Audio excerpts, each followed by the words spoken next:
दुनिया तक पे टॉप 5 में देखिए।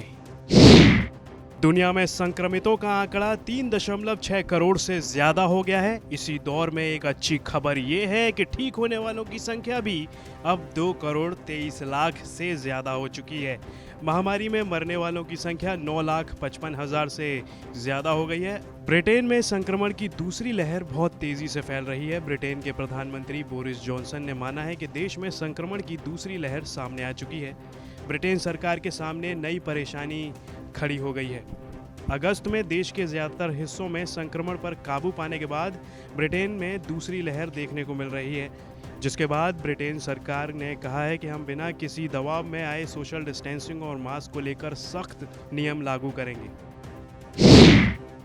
चीन के साथ जारी तनाव को दूर करने के लिए शुक्रवार को दिल्ली में एक उच्च स्तरीय बैठक हुई। इसमें रक्षा मंत्री राजनाथ सिंह, विदेश मंत्री S Jaishankar, CDS general Vipin Rawat और एनएसए अजीत डोभाल भी शामिल हुए।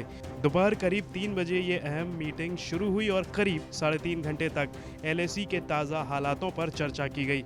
साथ ही सेना की तैयारियों पर भी बातचीत हुई।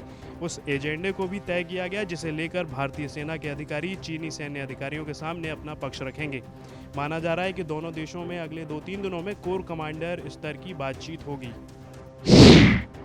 पाकिस्तान की जेल में बंद भारतीय नेवी के रिटायर्ड अफसर कुलभूषण जाधव के मामले में निष्पक्ष सुनवाई के लिए भारत ने क्वींस काउंसिल या बाहर के वकील की मांग की थी। पाकिस्तान ने भारत की इस मांग को खारिज कर दिया है। पाकिस्तानी विदेश मंत्रालय के प्रवक्ता जाहिद हाफिज चौधरी ने कहा कि भारत लगातार बाहरी वकील की मांग कर रहा है, ये अवास्तविक है। उन्होंने ये भी कहा कि पाकिस्तान ने भारत से साफ कर दिया है कि अंतर्राष्ट्रीय चलन के मुताबिक हमारी अदालतों ने उन वकीलों को ही पेश होने और पैरवी करने की अनुमति है जिनके पास पाकिस्तान में प्रैक्टिस करने का लाइसेंस है।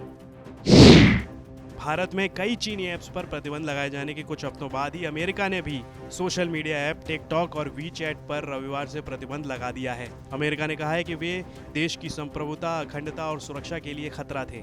अमेरिकी राष्ट्रपति डोनाल्ड ट्रंप ने एक दिन पहले ही कहा कि वो चीनी स्वामित्व वाले वीडियो शेयरिंग ऐप टिकटॉक के लिए अमेरिकी कंपनी ओरेकल की कथित बोली पर गौर कर रहे हैं, लेकिन वो सौदे को मंजूरी देने से पहले ये सुनिश्चित करना चाहते हैं कि राष्ट्रीय सुरक्षा से कोई समझौता ना हो।